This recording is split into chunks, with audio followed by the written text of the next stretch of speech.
wear that stupid bodysuit? Why are you wearing that stupid man suit?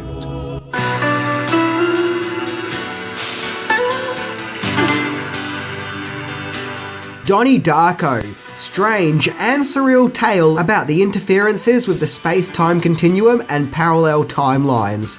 It tells the story of teenager Donnie, a mentally disturbed outcast living in the 1980s, who after avoiding a freak accident involving a mysterious jet engine crashing through his bedroom, Donnie starts to suffer from weird hallucinations involving a mysterious figure in a rabbit costume called Frank, who claims to be a time traveller and informs Donnie that the world is going to end in 28 days. Frank also guides Donnie to commit strange acts, like vandalising and flooding his school, in this strange tale that leaves you wondering if the weird events surrounding Donnie are symptoms of schizophrenia, or if time travel is indeed at play, along with time wormholes crossing paths. Donnie Darko is a mysterious movie which explores many themes of teenage angst, along with isolation, as it explores the secret life of the suburban American lifestyle and reveals that everyone has something to hide. In fact, when Donnie Darko first came out in 2001, the movie completely went over people's heads, where moviegoers just couldn't figure out what the movie was about. And what on earth went on in the movie for that matter. So much so that just a few years later in 2004, a more simpler, dumbed down director's cut had to be released. So why is it a movie that confused the hell out of people when it was first released has gone on to be hailed as a masterpiece, with a huge cult following? Is the movie intellectually stimulating? Or is it just downright confusing? Well, today we are going to try and figure this out and look into 10 things that you may not know about Donnie Darko. Let's not waste any time and check it out.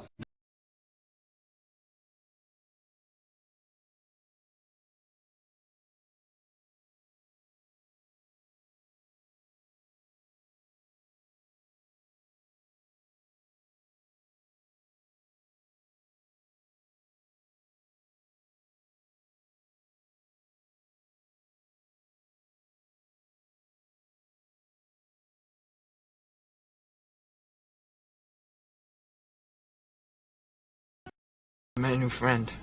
Real or imaginary? Imaginary. Would you like to talk about this friend? Frank. Number 10. Frank's rabbit costume was inspired by Watership Down.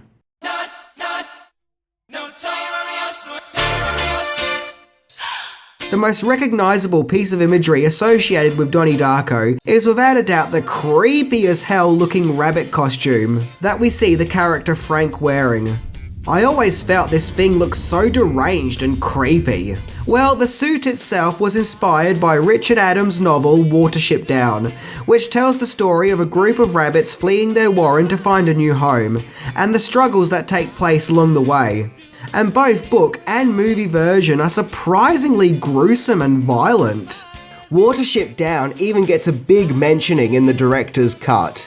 And when you think about it, both stories are similar, in the sense that the main character has premonitions of the end of the world. Either way, just look at how damn creepy this thing is. Number 9. Drew Barrymore saved the day. Not only does Drew Barrymore star in the movie as a teacher at Donnie's school, but she also acted as producer of the movie too. The script was written by Richard Kelly, who also acted as the movie's director, but when he was pitching his idea of a surreal time travel continuum drama to the main movie studios, they didn't want a bar of it. No one wanted to give the ambitious script a go. But thankfully Barrymore saw something in the script that no one else did, so her production team Flower Films got on board and produced the movie. And to that, I have to say, good call Drew Barrymore for making this movie happen. Number 8. It was Seth Rogen's first movie.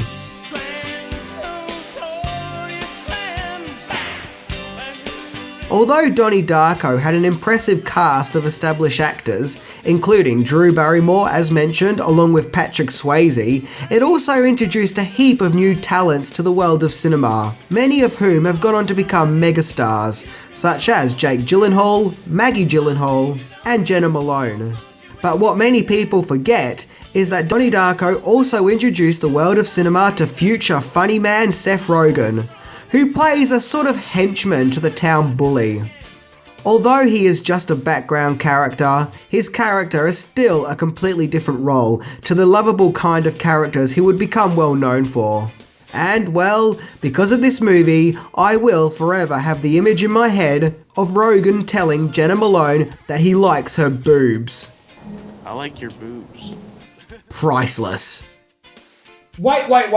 Okay, so I mentioned before that this movie got made because only Drew Barrymore could see its potential. And the movie introduced Seth Rogen to cinema, and thus his film career took off from there. So, without Drew Barrymore, Seth Rogen might not have become a thing?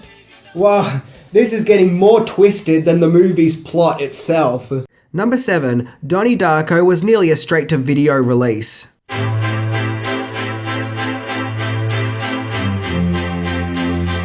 Poor Donnie Darko had a tough time in its early days.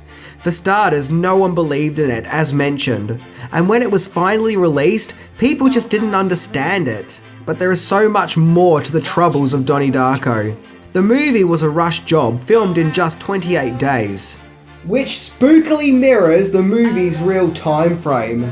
And once the production of the movie was complete, it very nearly became a straight-to-video release, meaning that the movie would have skipped the cinemas and gone straight to video rental.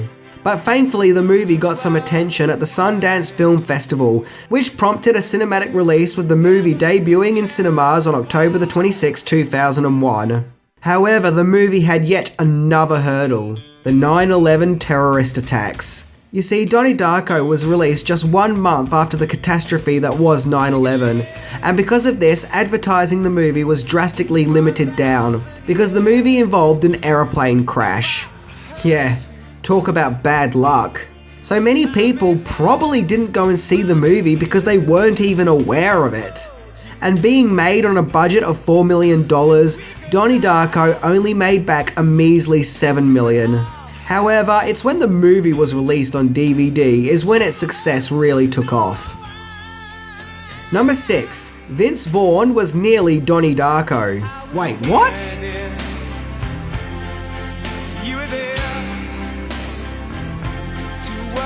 Jake Gyllenhaal was perfect as Donnie Darko. You really felt sorry for him and could feel his isolation and confusion. But at times he could also be really creepy and crazy without you knowing what insane thing he was going to say or do. Bottom line is, Gyllenhaal was perfect as this disturbed character. However, there was other actors attached to the role. Originally, Jason Schwartzman was cast as Donnie, but he had to drop out due to being involved in other projects. So then the production team had its sights set on Vince Vaughn to take on the role of the troubled teen. Yep, Vince Vaughn, at the whopping age of 31, nearly played a teenage boy.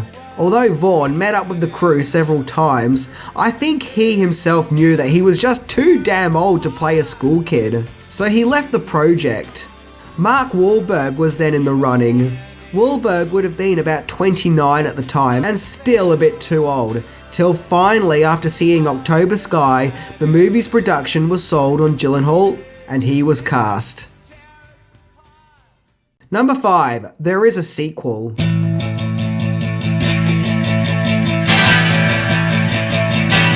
Although director Richard Kelly has stated that there is no sequel to Donnie Darko, there was still one made anyway, the largely forgotten and not so well known S. Darko. I've already spoken about this disappointing sequel in my sequels that you may not know about episode, but I'll quickly go over it again. S. Darko now follows the exploits of Donnie Darko's sister, Samantha, whom is now grown up with the story set in the 90s. Released in 2009, this time the movie was produced by 20th Century Fox, but that didn't help with the movie's success thanks to its disjointedness and incoherent storytelling, which makes little to no sense, in which the movie just fails in comparison to its predecessor. It kinda feels like a fan movie, like whoever made this movie has a love for Donnie Darko, but just didn't understand it. Now, okay, maybe the movie does have a big and powerful message, but that message, whatever it might be, is clearly going over my head. But you see, that's the thing. Unlike Donnie Darko, I just can't get into S. Darko, on the account of how slow and disinteresting it is. The first movie was a mystery, yes, but it had you hooked and left you curious with wanting to know just what on earth is going on. S. Darko, on the other hand, was just boring. Number 4. Smurf sex.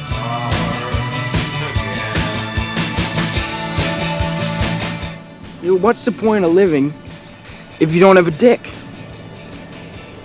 Donnie Darko features the classic scenes where Donnie's friends are debating the reproductive shenanigans of the Smurfs, and how all the Smurfs mate with Smurfette, and even go as far as to claim that Papa Smurf tapes Smurfette having sex with the other Smurfs.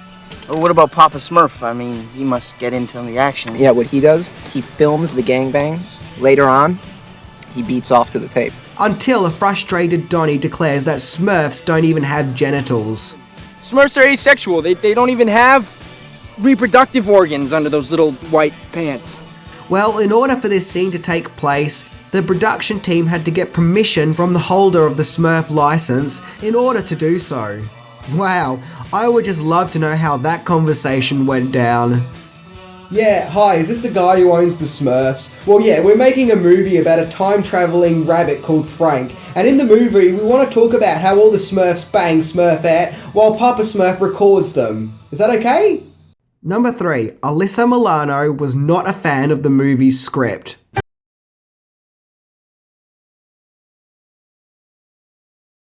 See Donnie visit the therapist, who wants to help Donnie with his disturbed mental conditions, as she believes the root cause of Donnie's visions are schizophrenia.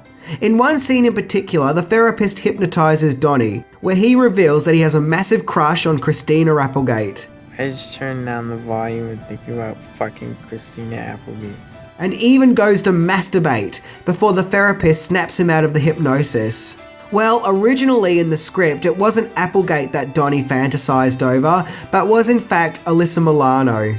But when Milano got wind of this, she was not impressed with being the objects of Donnie's lustful desires, and refused the production team to use her name. So instead, the production team went from Who's the Boss to Married with Children, and used Applegate's name instead, who clearly was okay with the idea of a teenage boy beating one off over her. Number 2. The time worm blobs were inspired from watching NFL.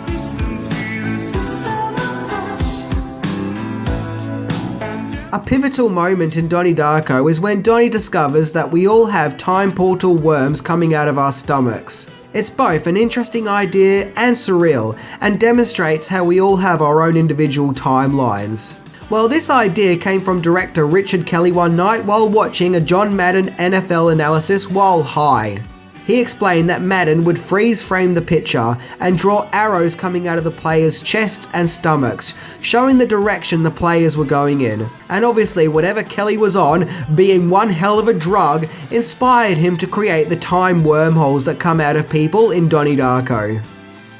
Wow, who would have thought that watching John Madden while high would create such creative influence? And before we get to number 1, here are some bonus entries. Bonus entry number 1, Donnie Darko's house and Ferris Bueller's house are both in the same housing estate in California, only being mere minutes away from each other. How awesome. Bonus entry number 2, Sam Raimi let Kelly use footage from The Evil Dead for free, as it was seen in the cinema Donnie and his girlfriend attend. Well, that was nice of him. Both Evil Dead and Donnie Darko were independent movies, so maybe Raimi knew just how difficult it was making an independent film, so he just let Kelly use the footage from his movie. Well, that's what I like to think anyway. Number 1, Jake Gyllenhaal's creative input. All around me are familiar faces, worn out places. Gyllenhaal has stated in interviews that he really doesn't know or understand Donnie Darko, nor does he know what the ending means either. But despite that, he sure did play a part in some of the creative aspects of the movie. For a start, it was Gyllenhaal who insisted his real-life sister Maggie be cast as his on-screen sister. of which director Kelly was curious of, but eventually gave in. It was also Jake's idea to give Frank the creepy voice when he's in his rabbit suit. I can do anything I want. Which, although I personally found haunting and made the character that bit more strange and horrific, Kelly explained that he found the voice to be quote unquote nauseating. But maybe that's a good thing. Maybe if the character is from an alternative timeline invading a past reality, maybe he should be disorientated and disjointed. So yeah, I'm totally team Jake with that idea. Well guys, that was my look into the mind-bending experience that is Donnie Darko. And just like other cult movies, it proves that just because a movie doesn't make a heap of money in the cinema or strike a nerve with the audience when it comes out, doesn't mean it's not a masterpiece or have any artistic merit. The movie was clearly ahead of its time and not something you could just watch at the cinema and take for face value. Like 2001: A Space Odyssey, it's a movie that isn't straightforward, and it's also a movie that makes you think. Anyway, I'm Minty and they made me do it.